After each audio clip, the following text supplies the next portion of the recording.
Hey guys, welcome back to the Racing Life. I'd like to introduce you to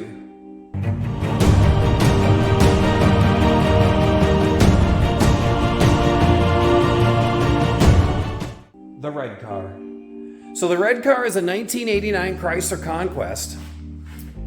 It was originally a 2.6 liter 4-cylinder turbo rear-wheel drive, independent rear suspension. Back in the day, they were known to be the Corvette killer. There's a fire-breathing creature Chrysler has imported from Japan. Conquest TSi. The intercooled turbo cruiser by Mitsubishi. So hot it'll smoke the 300ZX and RX-7. Conquest TSi, now at your Chrysler dealer.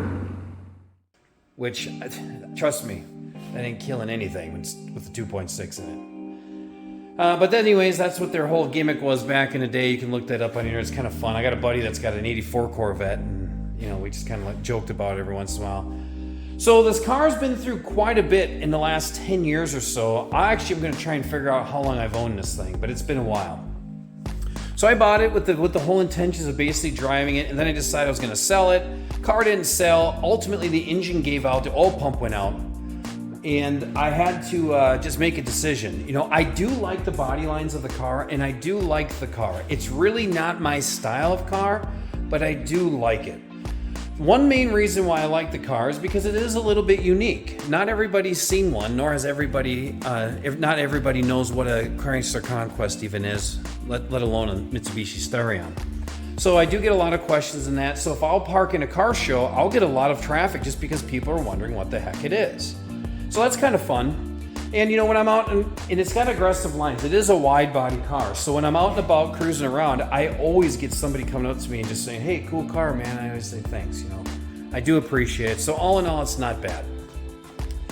But the car has had a lot of different configurations in it over the years, mostly small block Chevy.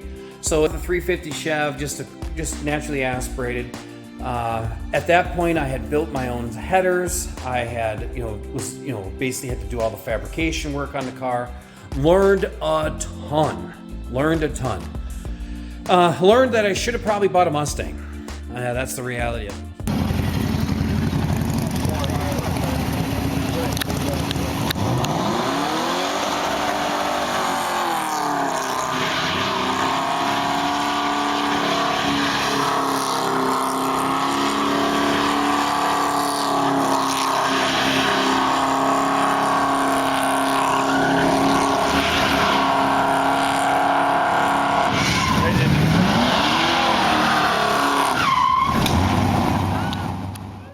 So the car currently has a LS. It's an LS-based motor.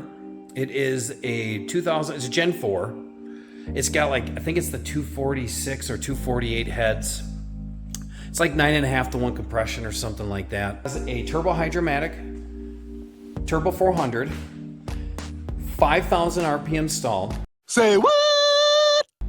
The stall converter I bought from a guy that knew some of the old street racing guys from back in the day, and I bought it from him. It was set up for a big block Chevy, and his big block Chevy was dynoed at 780 horsepower and 700 foot-pounds of torque. So I just figured, it'll probably do okay. It's actually a lot more street-mannered than you could imagine for being a 5. I tell people it's got a 5,000 stall, and they're just like, what, you drive? It's a street car? Yeah, it actually drives pretty well. Say and the reason being is because the car only weighs less. Let's just put it this way. The car weighs less than 3,000 pounds. So it's got a LS 2005 Gen 4 LS. It's got stock piston, stock rod, stock crank. It's got an aftermarket camshaft. It's got ring gap. I put a lot of ring gap in it because I wanted a large tuning window.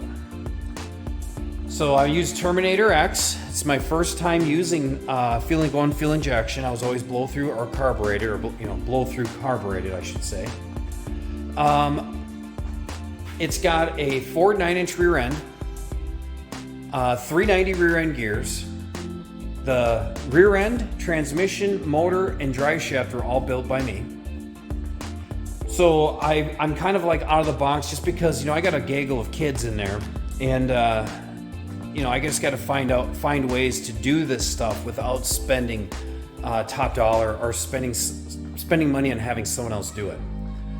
So I've always went into it with knowing that, I have to be okay with things not working out, and I'm perfectly fine with that. I think a lot of people end up giving up on these cars because they'll have failures and they'll go put all their heart and soul into it, and then it will let them down. And I think there's just some people that just don't get over that. And as a part of the racing life, you got to be able to accept failure. So I've been through I probably had at one point 4 motors laying around here that I've blown up. This is my second LS engine. Took me 4 times on the transmission to get that right. I basically rebuilt the transmission off of books and YouTube. And it's amazing what happens when you put a Sprague in backwards.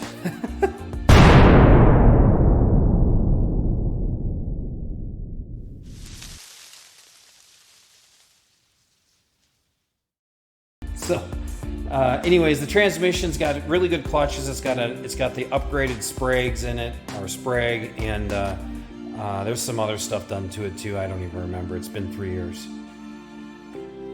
So the transmission's held up very well. Haven't had any issues with that. The drive shaft, I basically took a couple of different drive shafts, cut them, welded them up. There you go, and it doesn't have a single vibration. The 4.9-inch rear end was originally out of like a 70s pickup truck, and it's a big bearing forward with the large housing. I basically just made a simple jig, cut the tubes, welded them back up, and bought a set of Mosier axles. The third member I built myself. That is a 390 gear set on a full spool. The frame rails I built myself, so I got it backed half, basically behind the back seats. I cut the whole entire floor out of the car and replaced all the metal with very lightweight stuff, and put some pretty lightweight frame rails in it. And so I built my own 4-link for it. I hand cut quite a few 4-link brackets, bought 2 and cut the rest myself. Just kind of made it all work, and so far so good. The car hooks up pretty well. It's got 325/50/15 tires, so I got my mock-up tires up here on the wall. So if anybody's watching a channel or local and needed a mock-up with 325/50/15s, I got them. So everything I've ran 325/50/15s.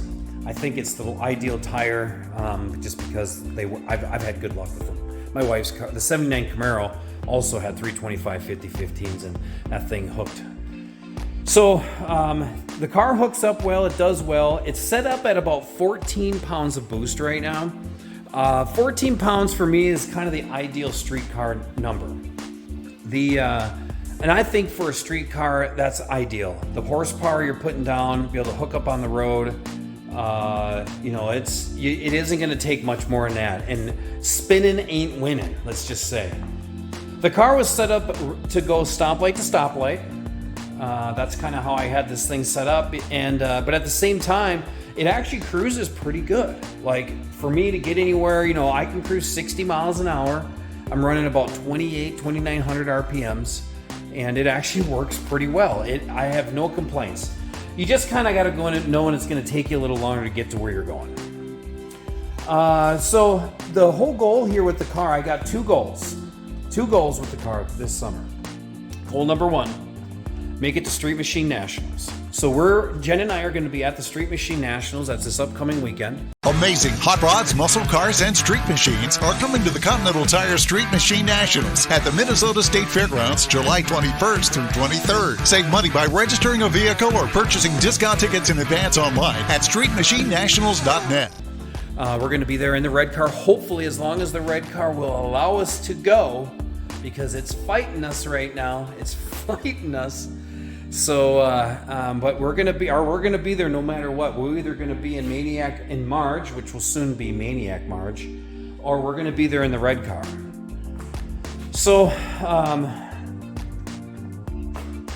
yeah, so we're gonna go down to Street Machine Nationals this weekend. We're gonna film some content down there and get that out. I haven't been to that show in a few years, so I figured I'd go check it out. It'd be good for the channel. I do enjoy doing all the editing and getting these videos out, so I hope you guys enjoy them as much as I do putting them together. So that's goal number one. Goal number one is to get to Street Machine Nationals and enjoy the weekend. Have some fun. Might even see if we can find some trouble. So, Friday night, that is. So, goal number two. So the car has been with me for all these years, right? The car has been with me all these years, and I've never brought it to the track. I've never brought it to a drag strip. Because it just seemed like there was always something that was giving me a hard time. So I got to make it to a drag strip this year. So I was really hoping to get to the Test and Tune at Cache of the Creek, but Cache of the Creek is also the same weekend as Street Machine Nationals, and then plus we've also got some personal stuff going on. So we're not going to make it to this one, but I would like to make it to that event for the Test and Tune. Love that great show out there. Cache of the Creek puts on a great show. I love it out there. I love the racing. I love the style of racing. Great people. I have a blast every time. So I'm really hoping I can get this car out there for that. All right, here we go. Watch Bailey. He's in.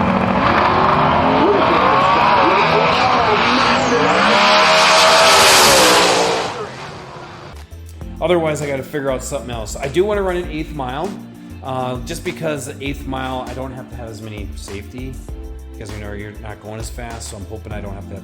I can run still fairly fast in the 8th and don't have to worry about having too many safety features in the car. So, anyways, that's the red car in a nutshell. I do want to just say thanks to everybody out there for supporting the channel. I really do look forward to these videos, and make sure you hit that like, subscribe, and share. I think we could really make this channel great. So again, thanks a lot. I do appreciate it, and we'll see you guys in the next video. Thank you.